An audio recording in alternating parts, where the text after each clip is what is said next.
जब ये कहा जाता है किसी संगठन के प्रमुख के द्वारा कि कोई इस देश में कैसे रहे, डरे कि ना डरे, तो प्रश्न ये खड़ा होता है कि वो व्यक्ति खुद किसको मानते हैं, वो व्यक्ति खुद संविधान को मानते हैं कि नहीं मानते हैं। अगर मोहन भागवत जी संविधान को मानते हैं तो फिर उनको कोई बात अलग से कहने की जरूरत तो नहीं है। संविधान में हम कैसे रहें, एक नागरिक के क्या अधिकार हैं और क्या कर्तव्य हैं, यह साफ साफ लिखा हुआ है।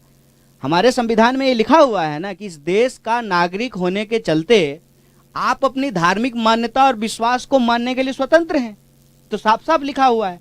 तो अलग से ये बात कहने की जरूरत क्यों पड़ रही है। अब प्रश्न उठता है कि संविधान मानते हैं कि नहीं मानते हैं। अगर नहीं मानते हैं तो फिर उनकी सरकार जो है बीजेपी की, उसको इमीडिएटली बाहर हो जाना चाहिए, क्योंकि वो सरकार तो संविधान के तहत बनी है, चुनाव के तहत बनी है, लोगों ने वोट दे करके बनाया है, और कसम भी तो संविधान का ही खाए होंगे ना। सारे एमपी, सारे मिनिस्टर, सारे चीफ मिनिस्टर, प्राइम मिनिस्टर, कसम तो संविधान का ही खाया है ना। अगर नहीं मानते हैं तो फिर संविधान का कसम क्यों खा रहे हैं। तो ये अंतर विरोधी बात है, हम ये कह रहे हैं। और ये अंतर विरोधी बात क्यों बोली जाती है, उसके दो कारण हैं। पहला, धर्म और सांप्रदायिकता से देश को कंफ्यूज किया जाता है। हर धार्मिक व्यक्ति सांप्रदायिक नहीं होता है, ये समझना जरूरी है। जैसे हर दूध से जो है ना दही नहीं बनती है, रसगुल्ला भी बनता है।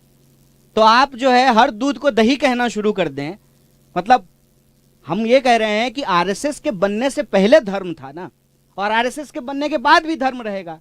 तो आरएसएस के बाद पास सांप्रदायिकता की ठेकेदारी हो सकती है, धर्म की ठेकेदारी नहीं है। पॉइंट 1।